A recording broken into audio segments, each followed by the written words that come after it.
প্রকাশ্যে আমরা দেখেছি যে গুলিতে উনি নিহত হয়েছেন, ওনাকে খুন করা হয়েছে।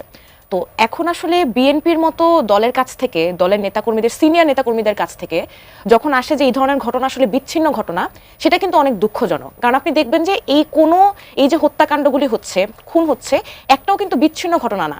আপনি দেখবেন যে ইন্টারিম সরকার গঠনের পরবর্তী সময় থেকে আমরা আইন শৃঙ্খলা রক্ষাকারী পরিস্থিতির কথা, আইনের শাসনের কথা আমরা বারবার বলে গিয়েছি। এবং দেশে যে আইনের শাসন নাই, দেশে যে আপনার জীবনের কোনো নিরাপত্তা নাই, আগেও নিরাপত্তা ছিল না অবশ্যই, এখন কারণ এই কথাটা বললে প্রশ্ন শুনতে হয় যে আগে কি নিরাপত্তা ছিল? অবশ্যই আগে নিরাপত্তা ছিল না, যার কারণে আমরা স্বৈরাচারকে হটিয়েছি।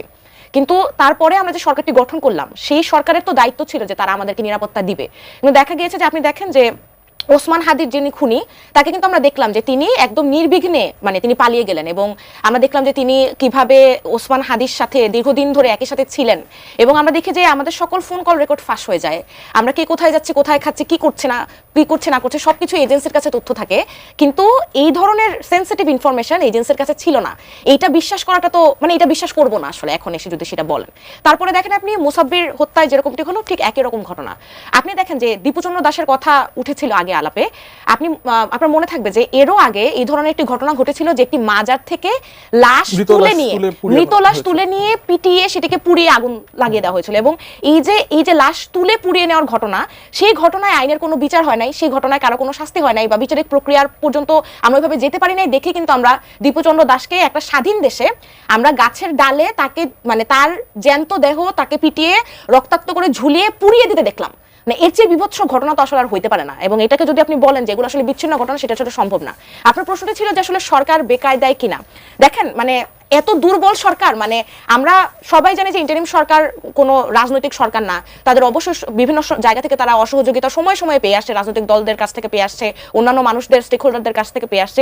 কিন্তু একই সাথে এটাও আপনার বিশ্বাস রাখতে হবে যে আমাদের মতো যারা তরুণ প্রজন্ম ছিল, তারা কিন্তু 5ই আগস্টের পরে যখন 8ই আগস্ট সরকার গঠন করা হয়, আমরা চোখ বন্ধ করে কিন্তু এই সরকারকে আমরা দিয়েছিলাম যে আমাদের ভরসা, যে তারা অন্তত আমাদেরকে এইভাবে, আমি বলবো যে বিশ্বাসঘাতকতা করবে না আমাদের সাথে। এবং তারপর আপনি দেখেন যে সরকারকে বেকায়দা ফেলার জন্য অনেক ঘটনা ঘটছে, সেটা অস্বীকার করার কোনো উপায় নেই। কিন্তু প্রশ্নটি হচ্ছে সরকার কি করছে।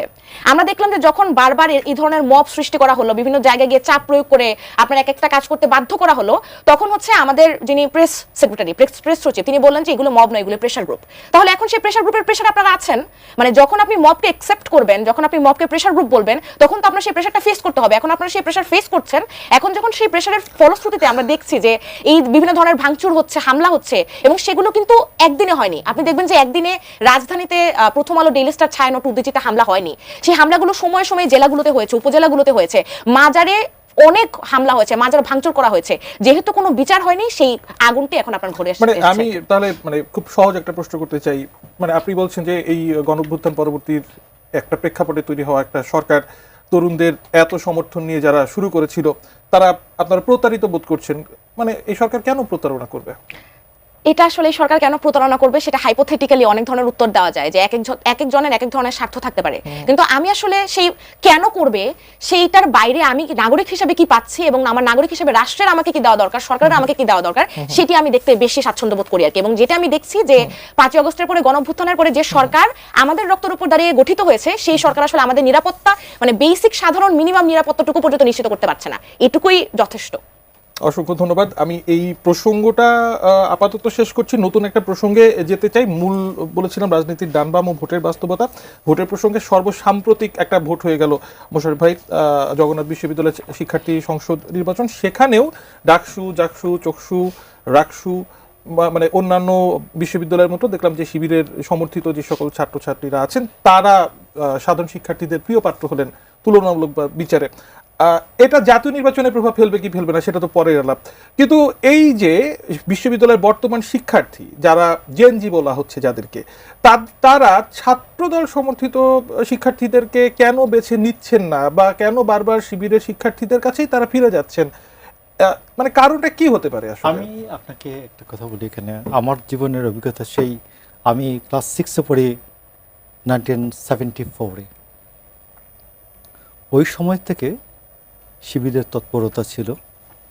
কিছু লোকজন আসতো, আপনাকে নামাজ শিক্ষা, এই শিক্ষা, ওই শিক্ষা, কয়টা বই দিত।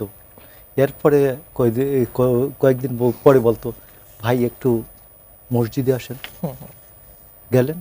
তারপরে বলতো আস্তে করে বলতো যে আমরা শিবির,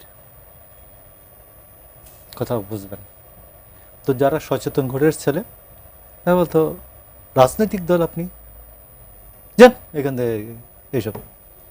আবার অনেকে তো তাদের সাথে মিলেমিশে যেত, প্রতিবাদ করার ক্ষমতা ছিল না।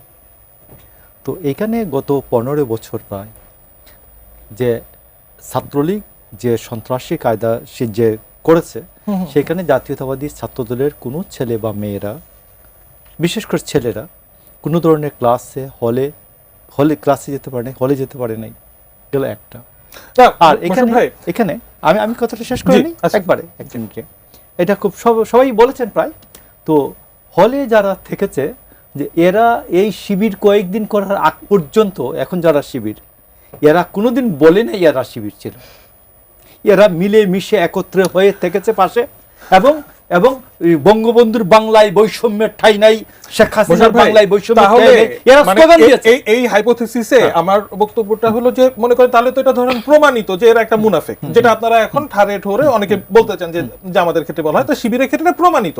তাহলে তারপরেও মানে শিবিরের কাছে কি এমন মধু আছে যে বারবার এই শিক্ষার্থীরা শিবিরকে বেছে নিচ্ছে? আপনি ঢাকা গত 1.5 বছরে, ধরুন 15 বছরে কিছু হয়নি, গত 16 মাসে তো অন্তত ছাত্রদল প্রকাশ্য রাজনীতি করেছে, শিবির প্রকাশ্য রাজনীতি করেছে। মানে তাহলে মানে শিবিরকে রোখার মতো জবাব এই মুহূর্তে ছাত্রদলের নেই, এটা বাস্তবতা মানতে হবে। মনে আছে যে ছাত্রদলের যে জসিমউদ্দিন হল, সূর্য সেন হল, মহসিন হল যখন কমিটি দিল, যে ছেলেগুলো পোস্টার ছাত্রদলের কর্মীদের সামনে খুলে পাড়ালো, উমামা ফাতিমা নামে একজন, উনি মত করলেন কোন অবস্থাতেই ঢাকা বিশ্ববিদ্যালয়ের ছাত্র রাজনীতি হতে দিব না।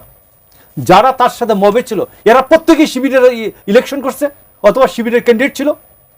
এরা যখন দেখে যে তাদের অবস্থাটা পূর্ণ হয় নাই, ততক্ষণ পর্যন্ত বলে যে ছাত্র রাজনীতি চলবে না। যখন দেখে তাদের অবস্থাটা সঠিক হয়েছে, তখন বলে যে ছাত্র রাজনীতি ঠিক আছে। তো এই অবস্থা থেকে আমি বলতেছি জগন্নাথ বিশ্ববিদ্যালয়ের যে পরিস্থিতিটা, এটা অনেক উন্নতি হচ্ছে, এবং এই দ্বিচারিতা এবং মুনাফিকের থেকে ছাত্ররা বেরিয়ে আসছে, এবং আরেকটু সময় যত যাবে ততই এটা পরিষ্কার হয়ে যাবে। অসংখ্য ধন্যবাদ প্রাপ্তি তাপসী। আপনার কাছে এই প্রসঙ্গেই অনেকটা আসতে চাই যে মোশাররফ আহমেদ ঠাকুর যেমনটা বলছিলেন, বা আমিও যতদূর মনে করতে পারি, যখন এই আন্দোলনটা শুরু হলো 5 আগস্টের পূর্ববর্তী সময়টাতে, প্রত্যেকটি বিশ্ববিদ্যালয়ে বলা হচ্ছিল যে লেজুর ভিত্তিক ছাত্র রাজনীতি চাই না, এবং একটা 5 আগস্ট পরবর্তী একটা দীর্ঘ সময় সাধারণ শিক্ষার্থী পরিচয়ে বিভিন্ন ধরনের তৎপরতা চালানো হয়েছে। আপনি খুব সাম্প্রতিক সময় পর্যন্ত বিশ্ববিদ্যালয় ক্যাম্পাসগুলোতে আপনার বিচরণ ছিল, বা এখনো সম্ভবত আছে। মানে শিক্ষার্থীদের মনস্তত্ত্বটা আসলে কি? অসচেতন শিক্ষার্থী, অসচেতন সেটা তো আসলে বলার সুযোগ নেই। দেশের সর্বোচ্চ বিদ্যালয়গুলোতে তারা লেখাপড়া করছেন, তারপরেও এই সো কল্ড মুনাফিক তাদের দ্বারস্থ হচ্ছেন কেন? প্রথম কথা হচ্ছে যে যখন আপনি আপনার ভোটারকে আন্ডার এস্টিমেট করবেন, সেটার ফলাফল কিন্তু আপনার ভোটার আপনাকে ভোটে দেখাবে। এটা হচ্ছে প্রথম কথা। দ্বিতীয় কথা হচ্ছে যে এটি সত্য যে আমরা বলবো যে 5ই আগস্টের আগে, এমনকি 5ই আগস্টের অনেক পরেও শিবিরের অনেক কর্মীরা তারা কিন্তু তাদের পরিচয় প্রকাশন নেই। যেমন ধরেন ঢাকা বিশ্ববিদ্যালয়ের শিবিরের যে নতুন কমিটি হয়েছে, তারা সেটিকে সেট আপ বলেন, আপনি কিন্তু সভাপতি, সাধারণ সম্পাদক, সাংগঠনিক সম্পাদক, এই 3 জনের নাম জানেন, বাকিদের কিন্তু আপনি নাম জানেন না। হলে হলে তাদের যে টিমগুলো রয়েছে সেগুলোতে কারা আছে আপনি কিন্তু তাদেরকে চেনেন না, নাম জানেন না।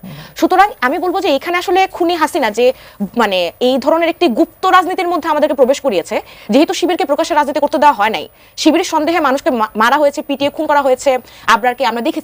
সুতরাং শিবির তাদের মানে রাজনীতির মডেলে একটা হচ্ছে মানে আমি বলবো সিক্রেসি তারা মেইনটেইন করে। কিন্তু এখানে আরেকটা জিনিস বুঝতে হবে যে ছাত্র দলের ইমেজটা আসলে মানুষের কাছে কি, সাধারণ শিক্ষার্থীর কাছে যেভাবে শিবির পৌঁছাতে পেরেছে, বা আপনি দেখেন অনলাইন মিডিয়ায়, আপনি যখন মোবাইলে ফেসবুকে যান, আপনি রিলস যখন দেখেন, আপনি রিলসে দেখবেন যে কয়টা আপনি সাদিক কায়েমের রিলস দেখেন আর কয়টা আপনি হচ্ছে আবিদের রিলস দেখছেন, তাই না? সুতরাং এই যে মিডিয়াগুলো, মোবাইল জার্নালিজম থেকে শুরু করে সকল জায়গায় আপনার তো এখানে একটা পলিটিক্যাল ইকোনমি আছে। আপনি একটা স্টুডেন্টকে কোচিং করাচ্ছেন, সেই কোচিং করানোর পরবর্তীতে আপনি তাকে হোস্টেলে রাখছেন। মানে এটা কি শিবিরের সফলতা যে তারা মানে কনসেন্ট ম্যানুফ্যাকচার করতে পারছে? ছাত্রদল পারছে না? যদি ডাকসু, জাকসু, জকসু, রাকসু এবং চাকসু 5টা ছাত্র সংসদ, শিক্ষার্থী সংসদ নির্বাচনে আমরা দেখি যে শিবির বলা হচ্ছে যে ইলেকশন ইঞ্জিনিয়ারিং করা হয়েছে, বা আমি জাহাঙ্গীরনগর বিশ্ববিদ্যালয় আমি নিজেও দেখেছি যে অনেক কিছুই ভালোভাবে আরো হতে পারতো। সেই জায়গায় কিন্তু আপনার তো সেটা স্বীকার করতে হবে যে তারা ভোট পেয়েছে। সুতরাং শিবির যদি সেই ভোটটি পেয়ে থাকে, আপনার আগে এটি স্বীকার করতে হবে যে তারা যে ভোটটি পেলো সেটি কেন পেয়েছে। এবং সেই জায়গায় আমি যে পলিটিক্যাল ইকোনমির কথা বলছিলাম, আপনি গ্রাম থেকে একটি ছেলে ছেলেকে বা একজন মেয়েকে আপনি হচ্ছে কোচিং করাচ্ছেন, তাকে হোস্টেলে রাখাচ্ছেন, তার যাবতীয় খরচ নিচ্ছেন, তার দেখভাল করছেন, তাকে ফ্রি মেডিকেল ক্যাম্প করে দিচ্ছেন। সুতরাং এই যে একটা ওয়েলফেয়ার একটা রাজনীতি, মানে ধরেন রাজনীতির জন্য রাজনীতি করা না, আমি হচ্ছে ওয়েলফেয়ার পলিটিক্স করছি, এবং ওয়েলফেয়ার পলিটিক্সের আড়ালে আমি আসলে দাঁড়িপাল্লার জন্য ভোট চাচ্ছি। কারণ সাদিক কায়েম যখন হচ্ছে ডাকসুতে তিনি আসলেন, তিনি তো হচ্ছে সকলের নেতা হয়ে আসলেন, কিন্তু তারপর আমরা দেখলাম আচ্ছা, ভূমিকম্পের জন্য ওয়েলফেয়ার রাজনীতির আড়ালে দাঁড়িপাল্লার জন্য ভোট চাও, মানে এটা কি মানে নৈতিকভাবে আপনি কি আপনার মতামত কি? মানে এটা এটা ওনারা যেমন বিএনপি বা মোশাররফ ভাই বলবে যে না এটা তো আসলে এক ধরনের সঠতা, প্রতারণা। মানে আমি যদি বলি যে না এটাই আসলে নতুন যে বন্দোবস্তের কথা বলা হচ্ছিল ছাত্রছাত্রীদের শিক্ষার্থীদের মধ্যে, তারা মনে করছেন যে না এই প্রক্রিয়াতেই আসলে নতুন বন্দোবস্ত না বাস্তবায়ন না, সম্ভব। নতুন বন্দোবস্ত মানে তো দ্বিচারিতা না। আমি কোনো রাজনৈতিক দলের অংশ নই। আমি বলি, আমি নিজেকে বলি যে আমি রাজনৈতিক সচেতন, কিন্তু আমি বিএনপি করি না, আমি জামাত ইসলামী করি না, আমি আওয়ামী লীগ জীবনে কখনো করিনি, আমি জাতীয় পার্টিও কখনো করিনি। সুতরাং আমি একজন রাজনৈতিকভাবে সচেতন শিক্ষার্থী। কিন্তু যখন আপনি বলবেন যে আপনি সকলের মানে আপনি সকলের নেতা, কিন্তু আপনি হচ্ছে যখন আপনার ক্যাম্পাস বন্ধ থাকবে, তখন আপনি ক্যাম্পাস বন্ধের জন্য কাজ না করে, শিক্ষার্থীদের জন্য কাজ না করে আপনি হচ্ছে সুনামগঞ্জে গিয়ে দাঁড়িপাল্লার জন্য ভোট চাইবেন, সেটা তো দ্বিচারিতা। এবং আপনি বলবেন যে শিবির লেজুরভিত্তিক সংগঠন না, তাহলে আপনি শিবিরের নেতা হয়ে কিভাবে হচ্ছে আপনি জামাত ইসলামের প্রার্থীর জন্য ভোট চাচ্ছেন? মানে এই দ্বিচারিতাটুকু আসলে তো নতুন বন্দোবস্ত কখনো হতে পারে। মোশাররফ আহমেদ ঠাকুর, আপনার কাছে আসতে চাই।